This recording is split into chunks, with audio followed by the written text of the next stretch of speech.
You wanted the best. You've got the best podcast. The hottest podcast in the world. The Chris Voss Show, the preeminent podcast with guests so smart you may experience serious brain bleed. The CEOs, authors, thought leaders, visionaries, and motivators. Get ready. Strap yourself in. Keep your hands, arms, and legs inside the vehicle at all times, because you're about to go on a monster education roller coaster with your brain. Now, here's your host, Chris Voss. I'm Chris Voss here from the ChrisVossShow.com. Ladies and gentlemen, the Iron Lady sings it from Bugs Bunny. Can I make that reference to Bugs Bunny? That makes it official. Welcome to the big show. As always, for 16 years and over 2,300 episodes, we bring you the Chris Voss Show. And why not? Because we had nothing better to do except entertain you folks. So, damn it, you better appreciate it or else. I don't know what or else means. It's just a great callback. Opinions expressed by guests on the podcast are solely their own and do not necessarily reflect the opinions of the host or the Chris Voss Show. Some guests of the show may be advertising on the podcast, but it is not an endorsement or review of any kind.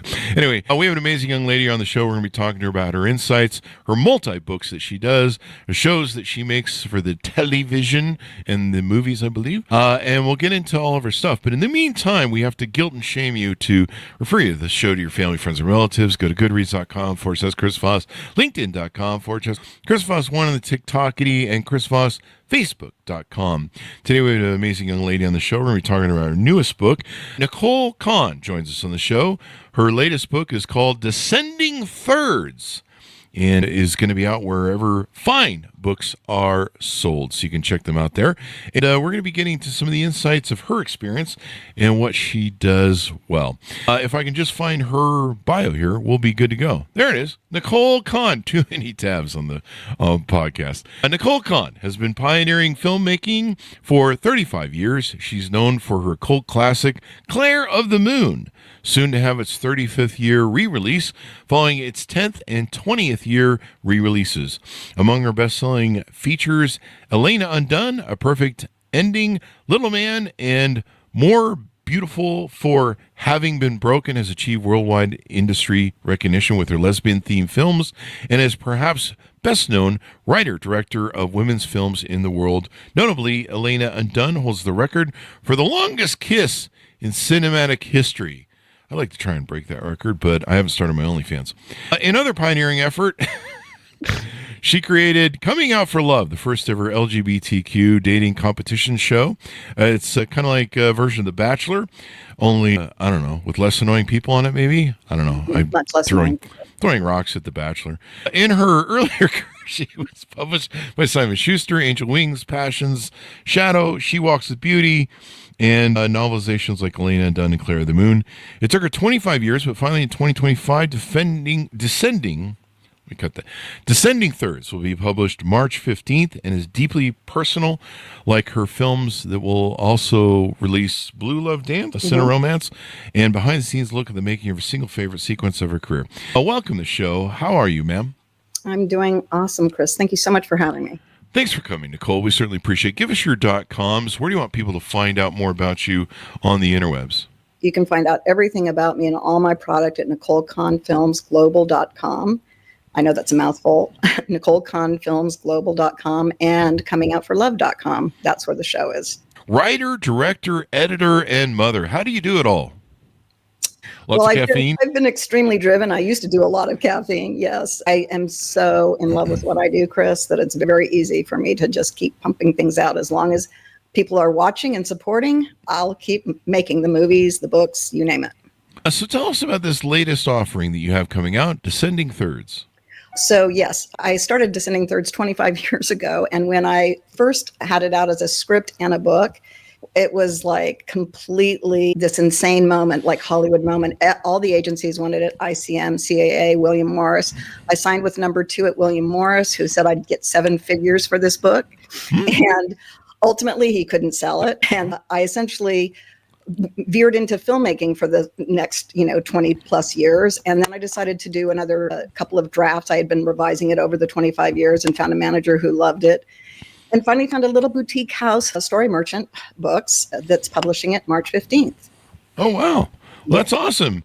I mean, some things just take longer to make, and that's what makes them great. Is they sit around and they ferment.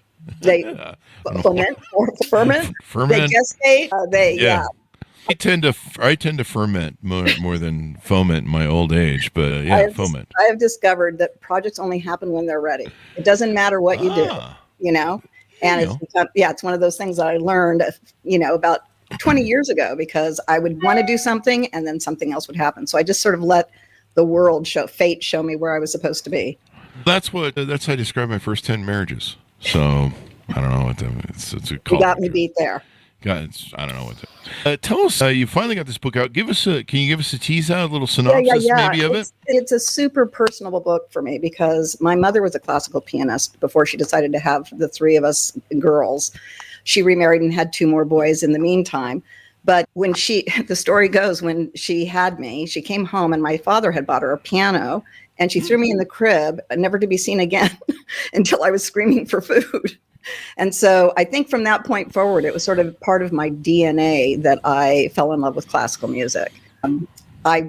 Our daughter, Gabrielle, was gestating when I started working on this script. It became the outline for the book. And it was like the most creative burst I'd ever had while she was gestating. It just felt like these two things really, really went together. And after she was born, I'd put her in a Bjorn and finish writing the book with her, strapped to my chest. So I always felt like she infused me with a lot of, creative vibe.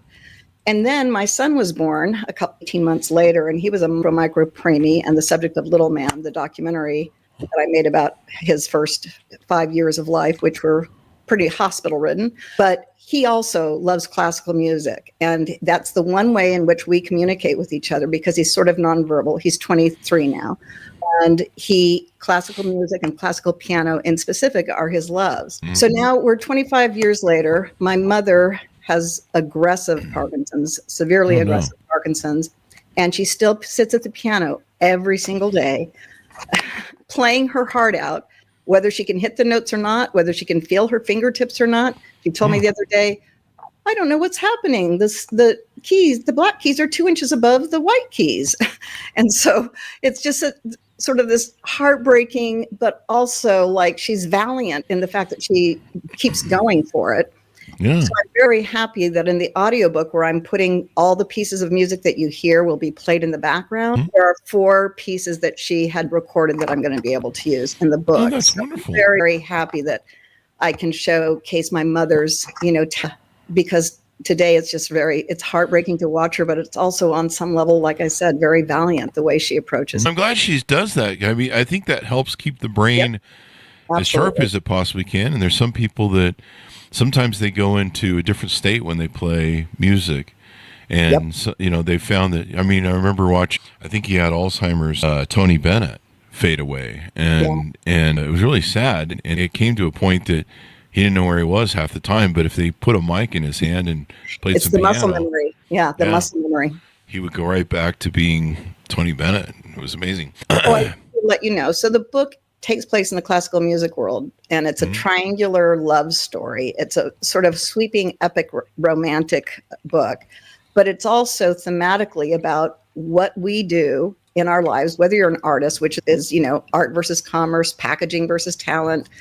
It's what we all do when we compromise, we face choices where we have to sell our soul to become world famous. Do you do that, or do you not sell your soul and stay like one of the characters who's a genius savant who doesn't really care about how people respond to his music?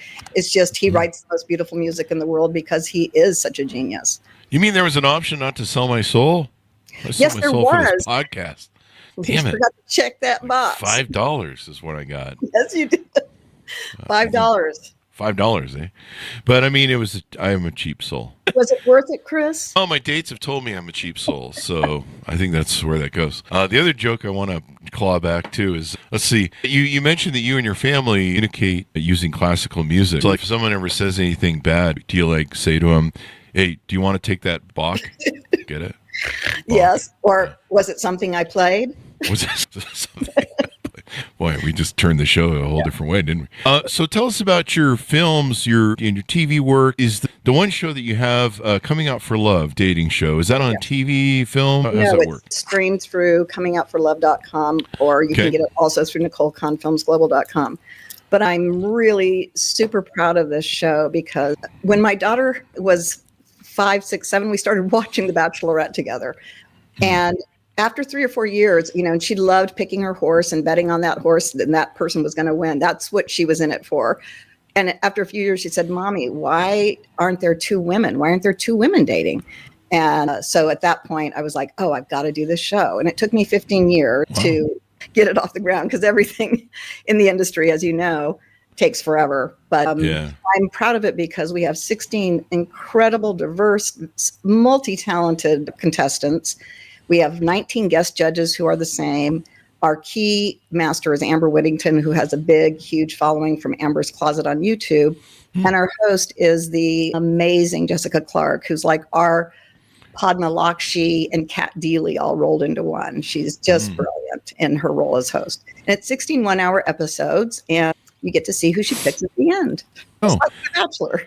And it's got trans, queer, lesbians, bisexual. It's got the whole LGBTQ community on there and all that good stuff. Now, is it still? It's in season 1. I see here. Is that season 1 right now? The thing I would love for people to, the straight world does not know us this way, and that's one of the things that I'm really, really proud of the show too. It's not The Bachelor in the sense that we deal with some really very intense pieces. The first day of shooting, Amber found out one of the girls there had used the N-word in a video and that she knew her from that. And so we had this huge race talk right in the first couple of episodes.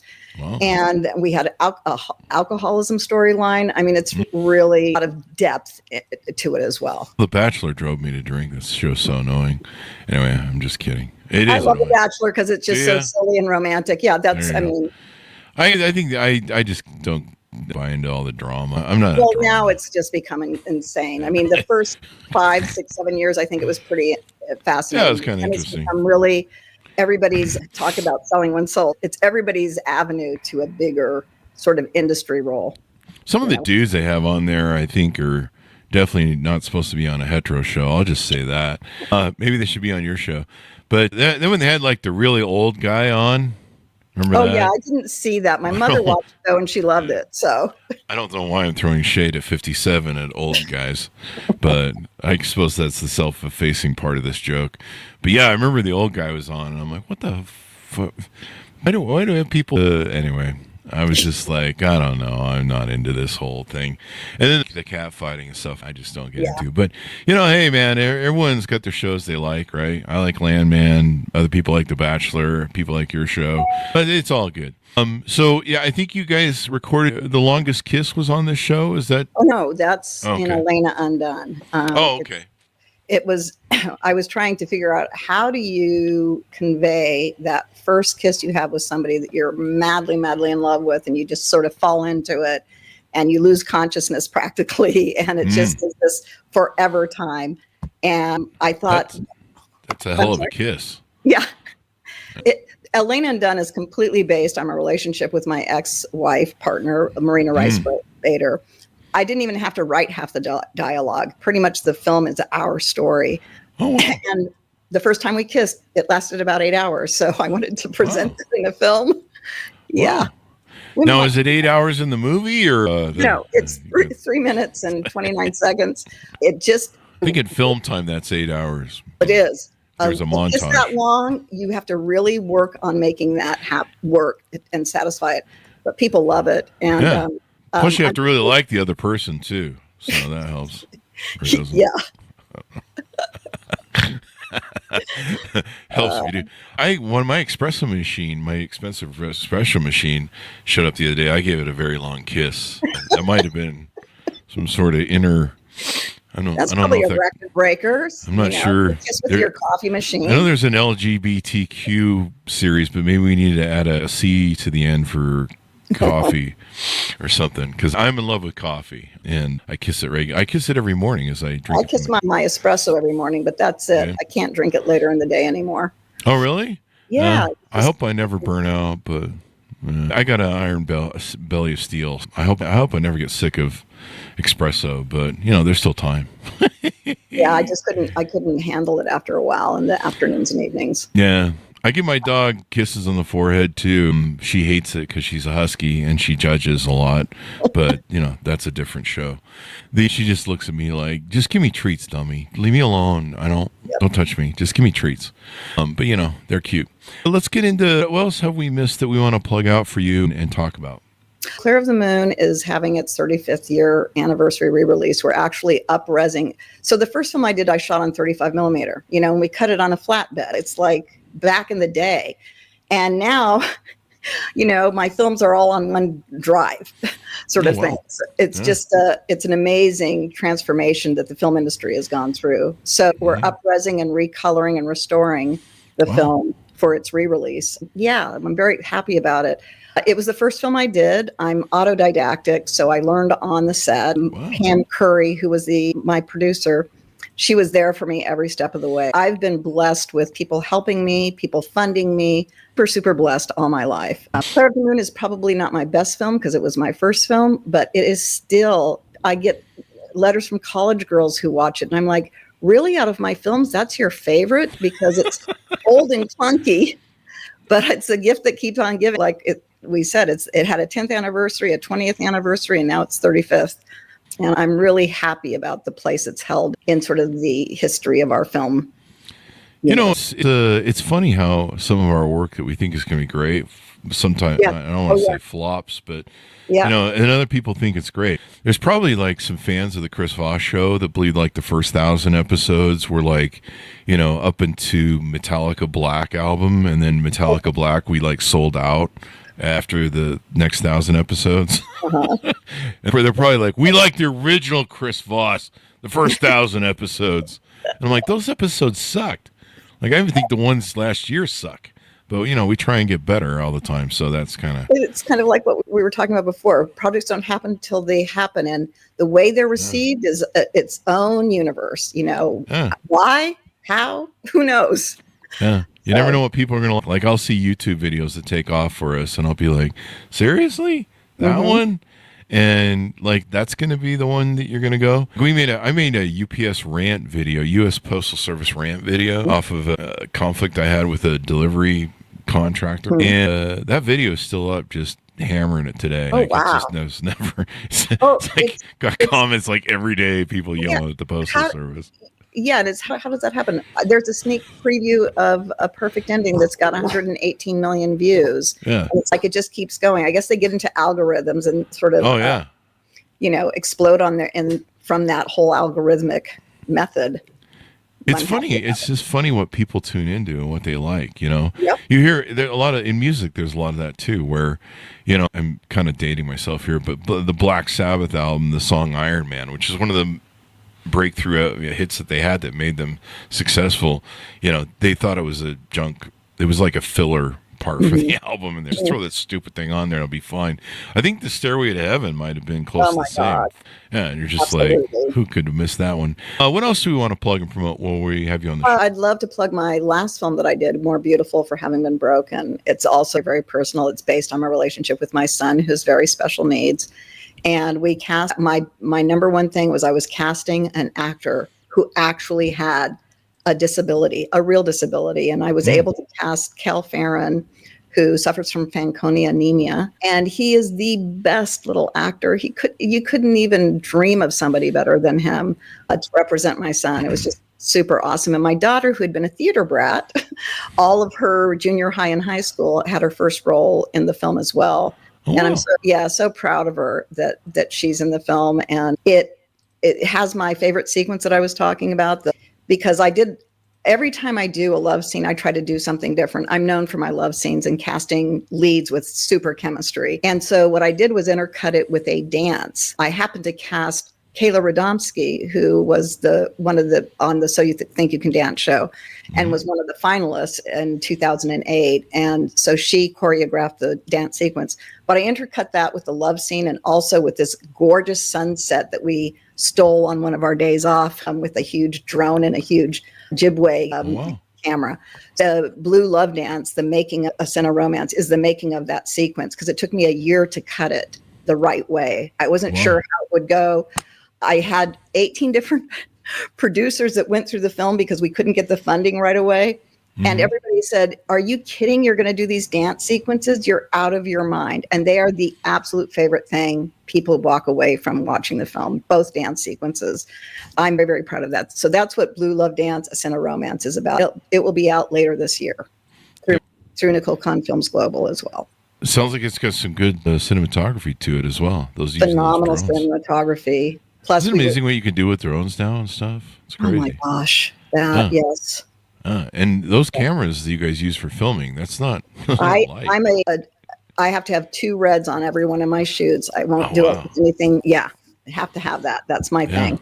Definitely complicated. Yeah. What else do we want to plug while we have you here? Let's see. We plugged Claire of the Moon, Elena Undone, A Perfect Ending. A Perfect Ending is a very interesting film. People respond to each of the films in their own way. That's why we have a whole thing where you can vote for your favorite Nicole Conn film, because everybody has their favorite, and they're like, that is your best film. Perfect Ending.